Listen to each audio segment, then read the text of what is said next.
people ask me about, oh, why weren't you in the rally? Why wasn't I in the rally? You think I don't want to be in the rally? You think I don't have a voice? You think I'm not frustrated? You think hindi ako napipikon? Pikon naman din ako bakit hindi ako Pinoy? I'm not in the rally is because you said, a lot of people said, nahuhubaran niyo ako kung pupunta ako sa rally. How cruel can you be? What did I do? Teary-eyed si Heart Evangelista sa kanyang Instagram live kamakailan lang. On her live stream, she said that like millions of Filipinos, she's also pissed off with corruption and that she worked so hard to deserve everything she has today. Dagdag pa niya, hindi raw siya pumunta sa trillion-peso protest kasi may mga nagbabanta daw online na huhubaran siya. Pero she never showed proof. Victim card ba ito? O totoo nga? We live in such an unfair place that not everybody is given the same freaking opportunities that they should be given that. And so, for you questioning me why I'm not at the rally, for you questioning me, do you think I don't have a burning flame in my heart, that I feel I have a lump in my neck or my throat? Sabi naman ng mga kritiko, baka nahihiya si Heart kasi malapit ng mabulgar ang katotohanan tungkol sa asawa niya. Si Heart, isa sa pinaka-famous na celebrity sa Pilipinas, kilala sa kanyang ganda, fashion sense, at Nepo wife label niya. Can I tell you a secret? Is it alright that we share a moment? I'm afraid you see too much of something I've been hiding, which is a bunch. I am aware of my existence. I am wise enough to know my strengths, but even wiser to know some of my flaws. Kasal siya kay Senator Chis Escudero, ambisyosong politiko na halata ang pangarap maging president someday, parang hinog na sa Malacanang. Pero hindi lang trophy wife ang tawag, may bulung-bulungan ng tax evasion. Sabi niya, kumikita siya sa endorsements at brand promotions, yung mga paintings niya, mga designer bags na nagkakahalaga ng milyones at mga skincare lines. Pero hindi siya kasama sa top taxpayers tulad ni na Vice Ganda at Kim Chiu na milyon-milyon ang binabayad sa BIR. So minimum of 5 IG stories sa Singapore. Pupunta ako ng Singapore? Oo, overnight. Okay, sige. Though na-block off na to ni Ate Ira matagal na. Okay. And then yung outfit ko, provided nila. 25, 26, provided. Iba yun sa gifted. Hindi, Brunello yun. Iba pa tong Loro yan. Okay, go! Okay, go. From the runways of Paris to the streets of Manila. Paano nga ba nagkakaganito ang yaman niya kung wala ng malalaking movie projects o sikat na endorsements lately? Ang huling blockbuster niya ay mula 15 taon na ang nakakaraan pa. At ang mga recent endorsements niya ay parang hindi sapat para sa kanyang lifestyle. Netizens nagtatanong, may tinatago ba siyang pera mula sa maduming transaksyon ni Chis tulad ng mga jet trips at Boracay villas?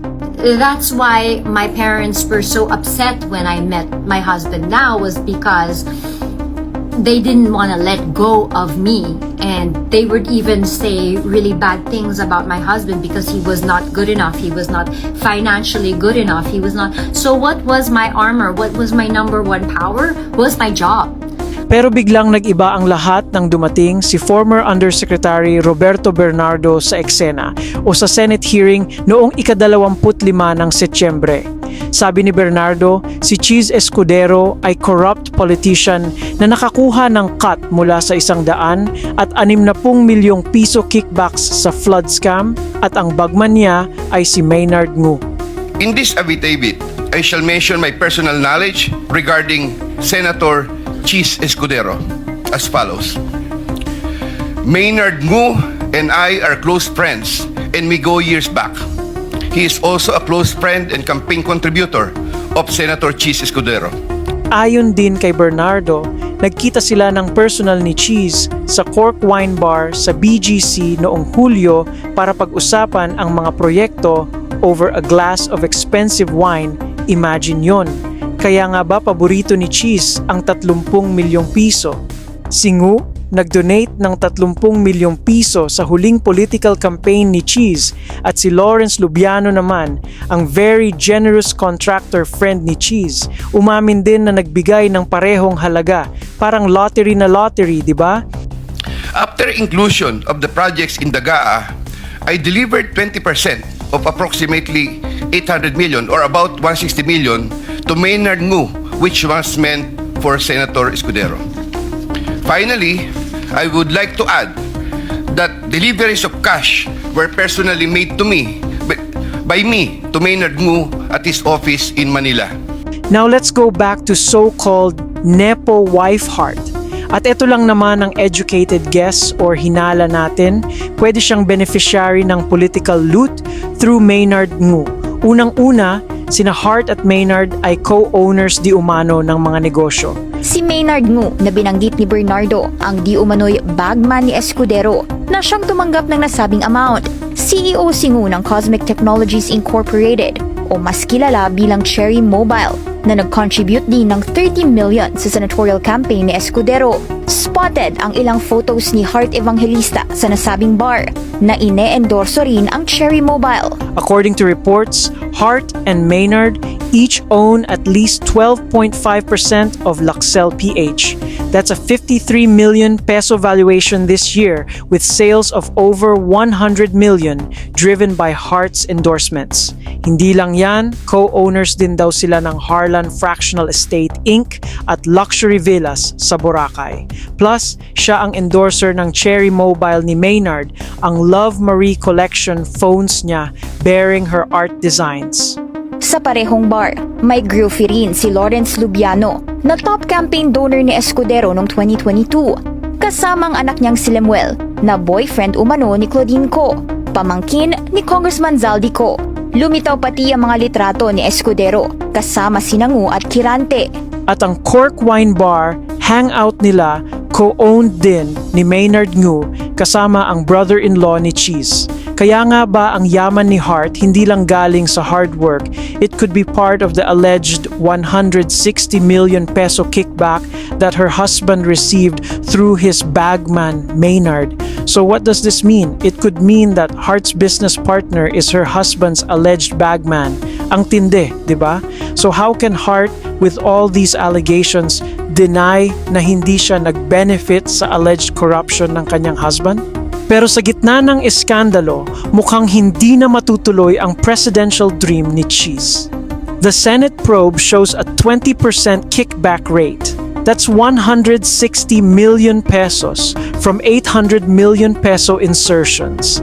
And Hart, despite her celebrity status, won't be able to save her husband this time because she and her career are also at risk. We all know that the big fashion houses hiring Hart to unbox and endorse their products and luxury lines are allergic to these kinds of scandals, especially now that many countries in Asia are plagued by corruption controversies. These fashion houses are too big and too snobbish to be dragged into this dirty corruption mess. The scandal could backfire on her too. Again, big fashion houses are allergic to scandals, and if brands start to doubt her, she could lose endorsements worth millions. As one Reddit user said, Hart Evangelista might be Chiz's trophy wife, but trophies can crack when scandals hit. I understand though. I understand and I empathize that I come from a privileged place of my parents and all of that. But not a lot of people were given the same set of cards.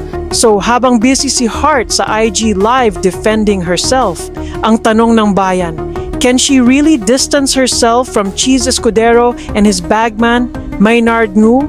Or is she already too deep in the game? One thing's for sure, Hart Evangelista might not just be a fashion icon, she could also be the Nepo queen caught in the middle of the Philippines' biggest corruption scandal. Abangan as this story unfolds.